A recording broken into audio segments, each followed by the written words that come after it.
Redemption and another Final Four. The Iowa women march on to the Final Four where they will get UConn a win against LSU. We break it down today. Locked on Hawkeyes. You are Locked on Hawkeyes, your daily podcast on the Iowa Hawkeyes. Part of the Locked On Podcast Network, your team every day.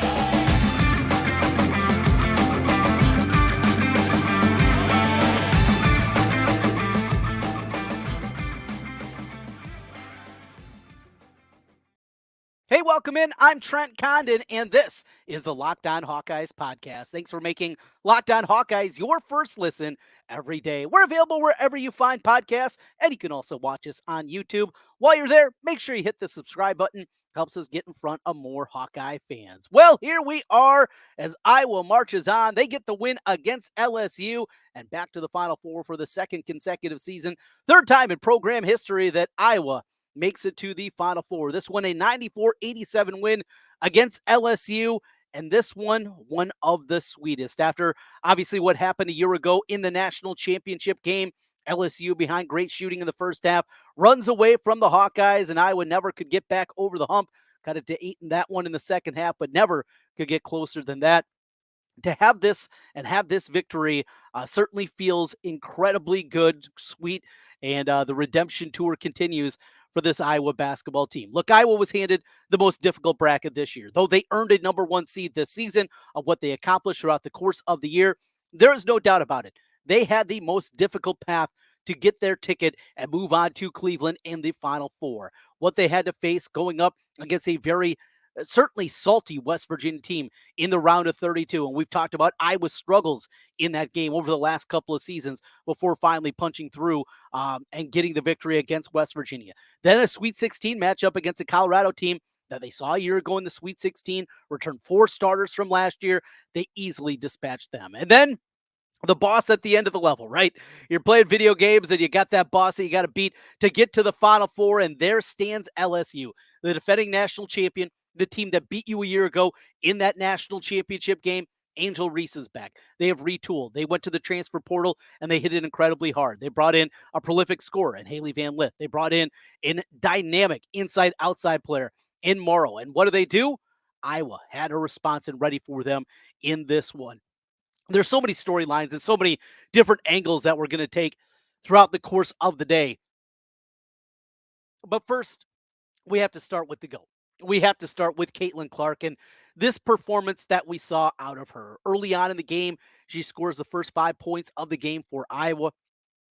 Keeps LSU at bay early in that one. Iowa races out to an early lead. The huge third quarter that she had, and we'll get into that as well. But I left you with a final thought as we were breaking things down in yesterday's podcast. And one thing, the matchup concerned me. The rebound and the size advantage for LSU, just how good Kim Mulkey is of motivating her team. I really was concerned about it, but I came back to one thing, and I came back to one idea, and that one idea is Caitlin Clark.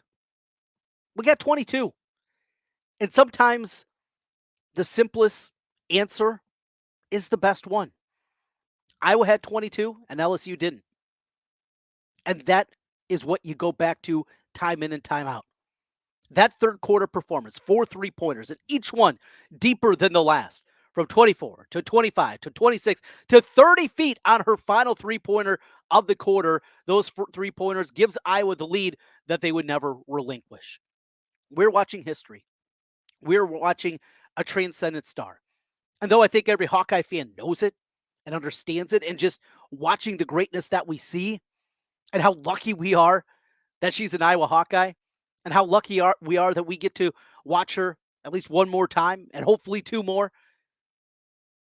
We get to see something that won't be seen again. Not in women's college basketball. There will never be another transcendent star that leads to the television ratings and the boom in increase in popularity. The likelihood that we're going to see season after season, sellouts wherever you go in a sport of women's college basketball that is still growing. When it happens again, I don't know how far down the line we're going to be, but it's not going to be like it is right now.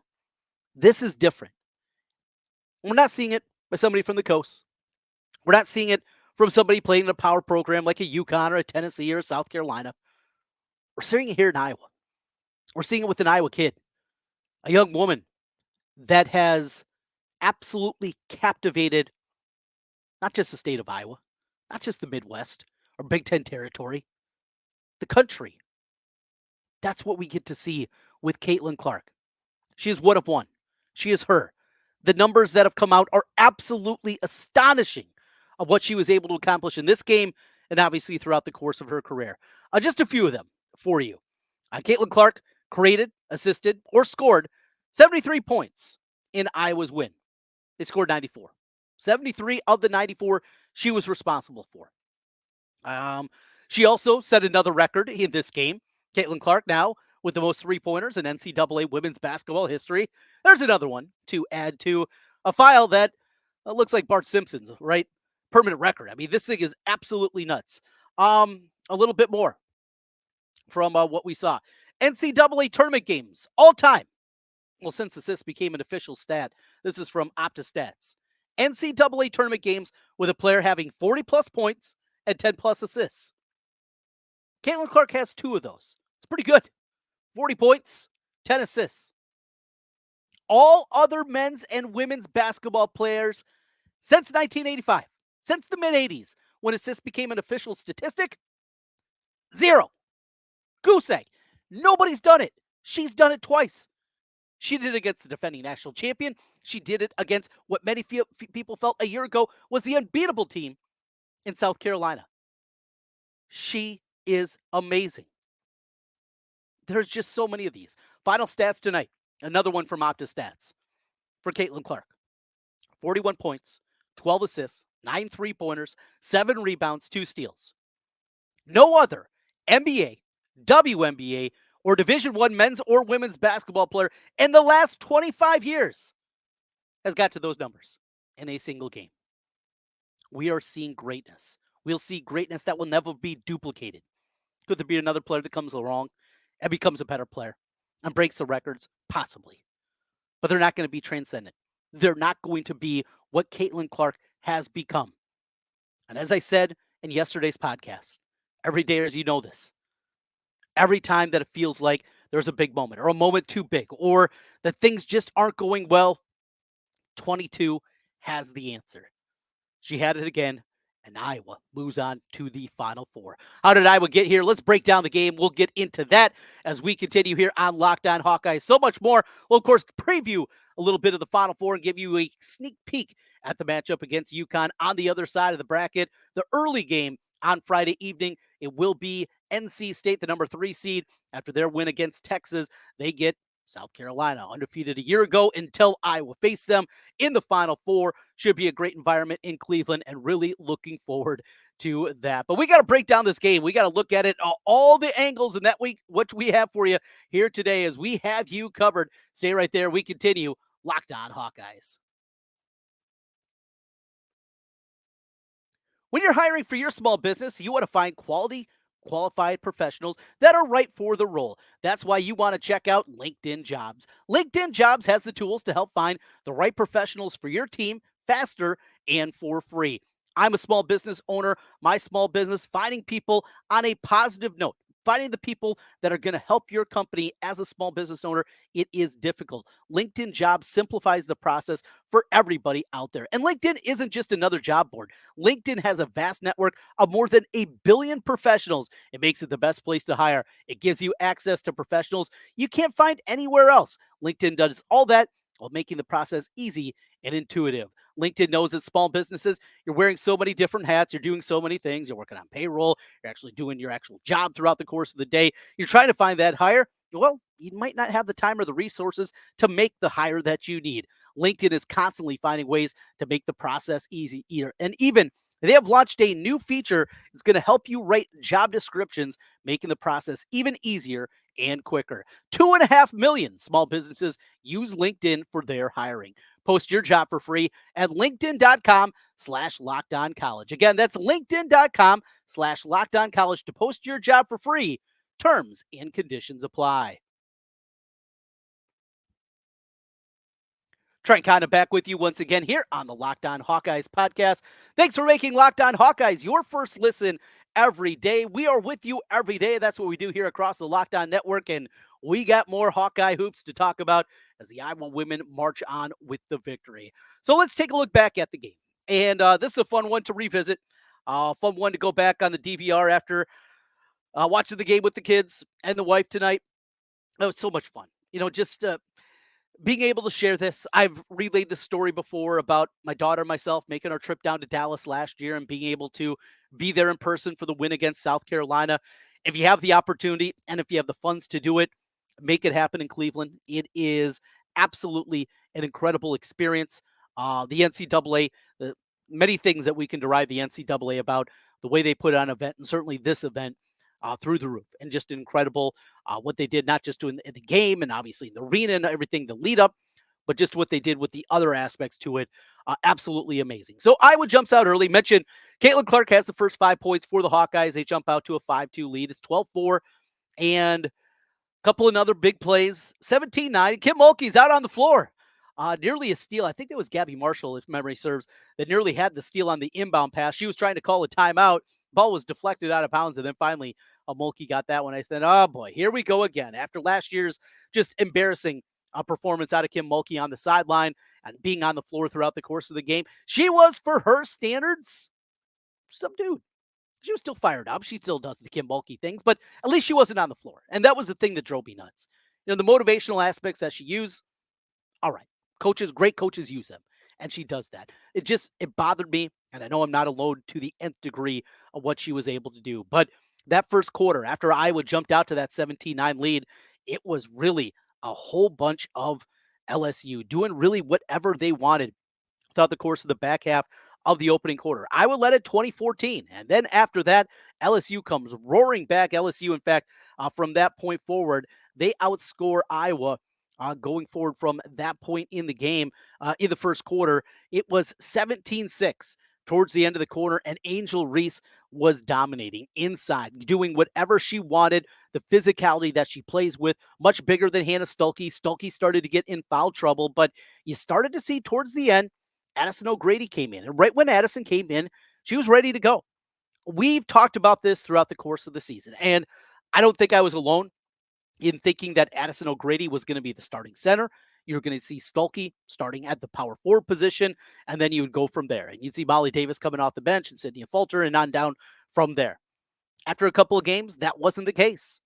It was not O'Grady being there, but I maintain that there was going to be a moment that they needed Addison O'Grady to get to the heights that they wanted this year, to get back to the pinnacle, to have another opportunity to play for a national championship, to get back to a Final Four, and we got it tonight in this one.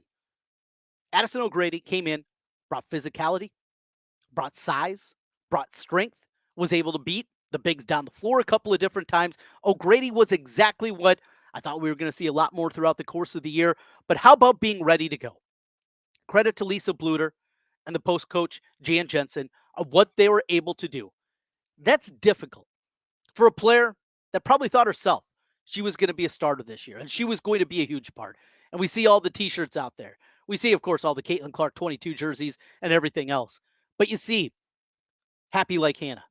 You see Sydney Affolter with her T-shirts, and Gabbie Marshall and Kate Martin, and on and on and on. And maybe O'Grady thought she was going to be one of those, and it didn't play out that way. However, she was ready to go. After seeing her role diminish throughout the course of the year, huge credit to her, because without her tonight, I don't know if Iowa wins this basketball game. Iowa in the second quarter starts to chip away, gets it back, gets tied up. Some big moments in that second quarter as well from this Iowa team, as it was 34-26 LSU in the beginning of the second quarter. After they race out to the lead, they add a three-pointer in there, and you felt like Iowa was on the ropes. O'Grady, though, her physicality changed things. The injury to Angel Reese as she turned her ankle again, that was certainly an impact. And you saw she was not the same bountiful energy that we saw on the course of the game. Here's another thing, though. A lot of people will point to Angel Reese and the injury and how the game really started to change at that point in time. But also LSU changed. LSU had 9 assists in the first quarter of the game. 9 assists. They had 2 total during the second and third quarters of the game. Did not have an assist in the second quarter and just 2 in the third quarter. That says a lot.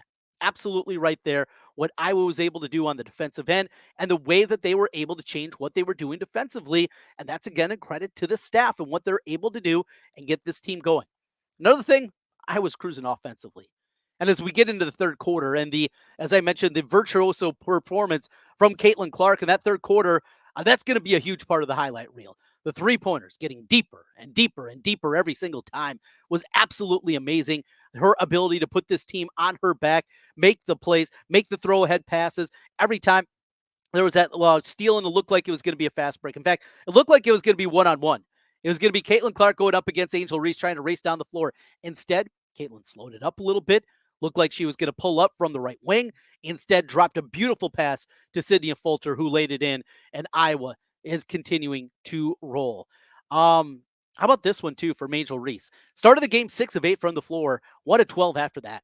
And it was just a whole lot of the Iowa defense and O'Grady that made it very difficult. We go to the fourth quarter, and LSU is still hanging around, right? This was not a coast into the win like it was in the Sweet 16 victory against Colorado. It was not that kind of performance in this one. It proved to be much more difficult. You knew LSU was going to have a run, and they did a couple of different times. But a monster three-pointer by Sid Affolter from the top of the key. That one was huge. Caitlin Clark, after it got cut to 72-65, LSU was getting a little bit of momentum. She hits a three that made it 10 again. It was just time after time. How about the fadeaway? Side kind of fade from Kate Martin on the baseline. Just a beautiful looking shot as she was able to knock that one in as Iowa built the lead back to double digits. It was a team effort, and that's what you need. Now, when you have Caitlin Clark, that helps, but she needs teammates, and the teammates were ready to go. Talked about O'Grady. Again, without her, I don't know if Iowa wins this game. Sydney Affolter. Talked about her being the X factor yesterday. This team is built different, and with the Affolter in the starting lineup. And this isn't a knock on Molly Davis, but there are some deficiencies. She's a small guard. She's little. And though she's a good ball handler, Sydney Affolter has a more well-rounded game.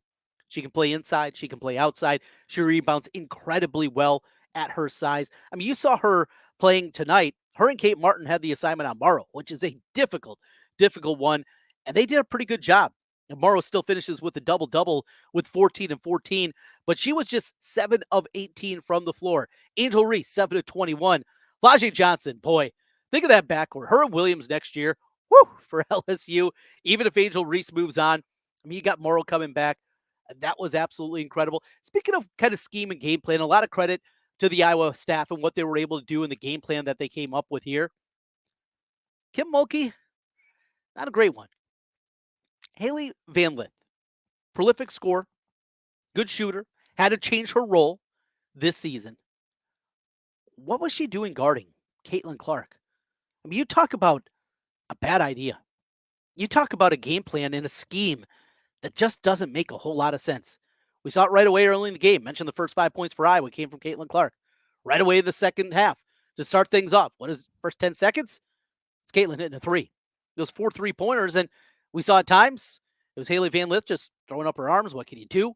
Saw Angel Reese after she hit one over the top of her doing the same kind of thing. That game plan, that scheme, we talked about in Colorado, and I thought the same thing here. Schematically, Kim Mulkey, that was not your best performance. And though she could do the motivation, X's and O's wise, I'm not sure exactly what the thought process is in that one. A little bit more. Kate Martin talked about that fadeaway J that she hit. They call her the glue with reason. 21 points, 6 rebounds, couple of steals. Gabbie Marshall hit a 3-pointer. That was great to see early in the game. Those were her only points of the game. But when she needed to handle it, she did. Had a blocked shot, couple assists. She is just defensively. I mean, she had the most difficult assignment. You can talk about inside what Stolke and O'Grady had to do. Edinger even came in there and absolutely got drilled on the block shot, quote-unquote block shot on that one. But I'll tell you, going up against FLAU'JAE Johnson, and you saw Gabbie Marshall, just how much she had to put into that one. She was great on that end of the floor. Mentioned we saw a little bit of Edinger, saw Feuerbach out there a little bit. Didn't add a whole lot overall. It was more than anything. Maybe a little bit too big of a moment It was the starters, and they relied on them a ton, as you should. Right? You get to this point, you're going to rely on your studs, and that's exactly what Iowa did. They went that route. We're going to ride the starters, and you look at the final numbers. Caitlin Clark didn't go out. Gabbie Marshall didn't go out. Kate Martin, 38 minutes, 37 seconds. Sydney Affolter, 37 minutes, 2 seconds. Stolke with 21 minutes, and Addison O'Grady with 15. And that's what you had. Iowa is back to the Final Four. Caitlin Clark in big games is amazing. This team is amazing. There were long stretches before the season, after the season. I was like a lot of you fans as we saw people like Morrill enter the transfer portal. We saw Ware, the big post player. We saw so many of these players, and we wondered, why isn't Iowa going to them? Why isn't Iowa, even if they can't offer the same kind of NIL package, and though Iowa's is okay, we know it's not at the highest level of the sport, but why isn't Iowa being more active? And we were told they tried, they reached out, but you got to have a little reciprocation, right? Try to date somebody, you try to bring them in. If they're not interested, it's not going to work. But there was another thing that Lisa Bluter said, and something I think we all need to remind ourselves. There just weren't there many players out there that we thought could have helped us. And when you're not getting those top level players, they believe in their crew. The idea, instead of going with the traditional post, no, we're just going to be faster than everybody. We're going to beat everybody down the floor, and we're going to play that way with Stolke at the 5. And it's worked. And Iowa has just found a way. They just put 94 points up on the number 3 defense in America. And it wasn't all Caitlin Clark. There was a lot of Caitlin Clark, but it wasn't all her. The game plan, the scheme, it was a beautiful one a year ago against South Carolina, and the same thing here. This team, they know what they're doing. And now they'll get an opportunity against the behemoth. For the last 3 decades, UConn women's basketball has dominated the sport. And though for their standards, they've taken a little bit of a step back, this is still a team with 7 McDonald's All-Americans on it. This is a team with a senior in Paige Beckers that many people considered a better player than Caitlin Clark coming out of high school. And after their freshman campaign and after UConn beat Iowa, that continued. She's had injuries, but she's still an incredible player. Gina Auriemma will have a game plan. Gina will be ready, and they will frustrate, and they will do everything in their power to slow Caitlin Clark down. We know Iowa's going to be ready. We know 22 is going to be ready. We'll get into that a little bit more. Celebration here as Iowa moves on to the Final Four. We talk about this team a little bit more. We don't want to go to bed. We just want to relive it. All the highlights, watch it through, rewatching the game again. It's amazing. My son's 4. He doesn't exactly know what's going on. I was really proud of him when I was at 88. He said, hey, an 8-8, that's good, right? Yeah, 88 points is good, buddy. And we went a little bit higher than that. My daughter, who I went to the Final Four with last year, just seeing the smile on her face, the joy that this team brings, it brings us together. And talking about this team and just going into the coffee shop, right? Picking up your coffee in the morning and talking to people. Maybe stopping after work and having a beer and talking about this team. It's a wonderful, wonderful team. They're so easy to root for.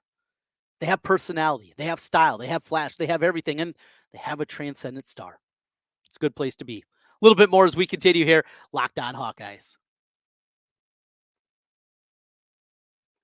Today's episode is brought to you by Amazon Fire TV.